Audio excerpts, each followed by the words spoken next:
Project 2025, the secret plan to reshape America. The Project 2025 has become one of the politically controversial and widely discussed political blueprints in the American history. At face value, it seems to be another policy manual that has been packaged to be handed down to an eventual future regime. However, when you see a little further, it is obvious that Project 2025 is something much larger.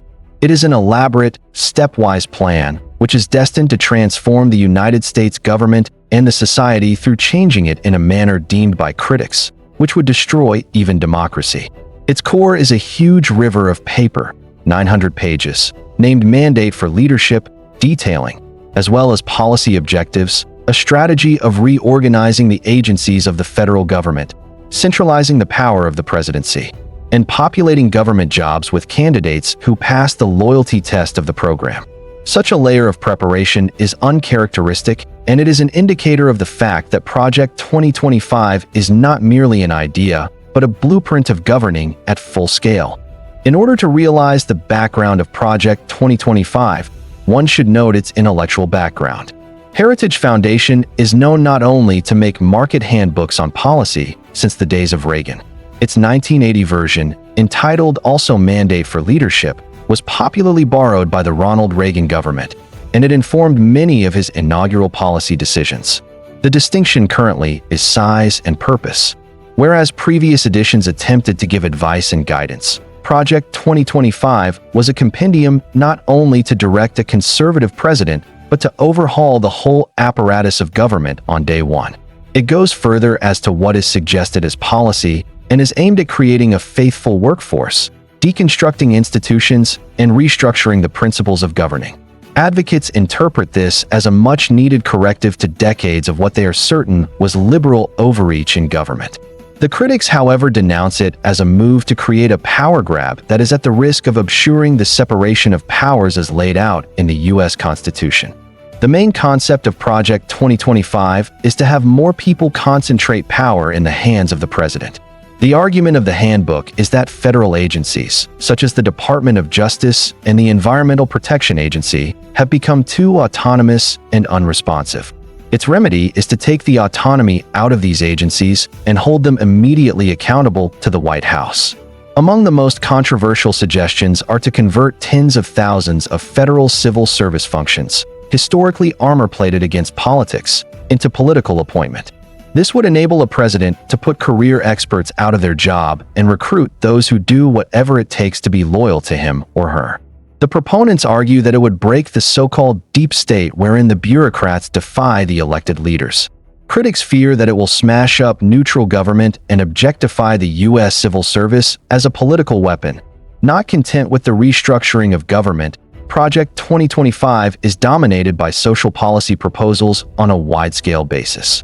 Probably the most sensational of all is its appeal to recover the long-dormant Comstock Act. Practically, Project 2025 suggests the application of this law by prohibiting the mailing of abortion medication, which in other words, will limit the right to abortion in even the legal states. Together with this, the project suggests dismantling a range of protections that safeguard the LGBTQ+ communities, removal of diversity, equity, and inclusion programs in federal institutions, and limiting what it terms as gender ideology in schools and publicly funded programs. These moves would cause these vulnerable communities to fall back decades of gains in the civil rights. Those who support these measures claim that they need to recover the so-called traditional American values and scholarship, and they do not want that the government institutions promulgate the ideas which are against their views. The financial and social components of Project 2025 are also two bold projects.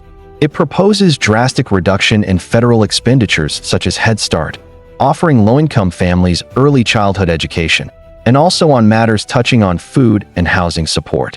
Healthcare is also not spared, and some ideas on limiting the federal role and stopping efforts to negotiate low prices of drugs emerge.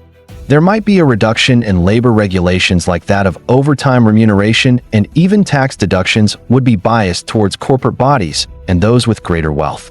To its designers, such practices concern cutting government expenditure, encouragement of individualism, and promotion of free market development.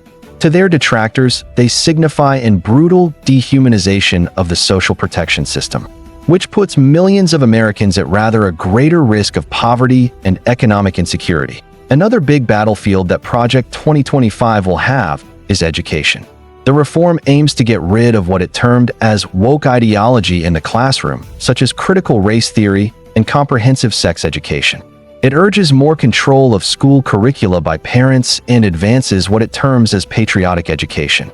This indicates a wider conservative blow that is aimed at redefining the historical, racial, and gender pedagogues in American schools.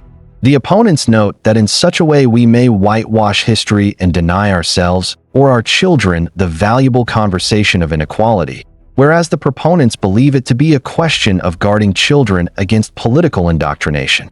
It should be stressed that Project 2025 does not belong to the fringe documents. Its supporters are strong conservative associations, institutes, and political leaders. They consider that the federal government is now too big, too invasive, and too unlike the will of the people. Project 2025 is to them a map on how accountability can be reinstated, governance streamlined, and the government aligned to the conservative ideals.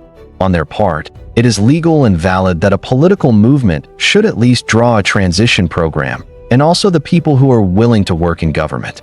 Anyway, the Democrats have played policy playbooks before too. However, the so controversial side of Project 2025 is the scope of its desires and whether this project might lead to anything concerning the impact on American democracy. Publicists such as civil liberties, legal academics, and watchdog groups allege that so much authority held in the presidency risks the undermining of checks and balances, which is one of the tenets of the U.S. system. Arrogating civil rights may turn centuries of civil rights gains into equals deadlock. Antisocial programs may increase discrimination and difficult lifestyles. And the transfer of the unbiased professionals to biased loyalists may undermine the integrity and quality of the government agencies. Although some of its proposals might end up being blocked by the courts, the very process of putting them into effect will cause a disturbance. The possible negative effect of the plan goes beyond policy into the culture of the American governance. In case of its implementation, Project 2025 would become one of the major changes in the equilibrium of power that had happened since the establishment of the Republic. It may redefine the way Americans relate with their government in their daily lives, whether it is the kind of schools their children go to or the kind of medical care they get, what rights they could enjoy, and what is guaranteed to them in the face of the law. Their ripple effects would be felt not necessarily at home only, but also elsewhere as allies and enemies observes how the political system of America accommodates or breaks due to such overwhelming changes. Meanwhile, Project 2025 cannot be confident of a future. A lot will be reflected in electoral results, cooperation in Congress, judicial decisions, and the opinion. The more advanced of its actions remain highly unpopular among the general electorate, and any effort aimed at enforcing them might be greeted with strong opposition. As history knows, grandiose political plans tend to come to a standstill after being faced with the contexts of ruling. Finally, the idea of Project 2025 casts Americans with the hard reality of some of the questionable beliefs concerning their democracy. By how far must power be lodged in the presidency? How ought the federal government to guard rights and to offer services? Is it efficiency that governance ought to be governed by, as well as tradition? Or is it inclusivity and oversight? These debates were not new.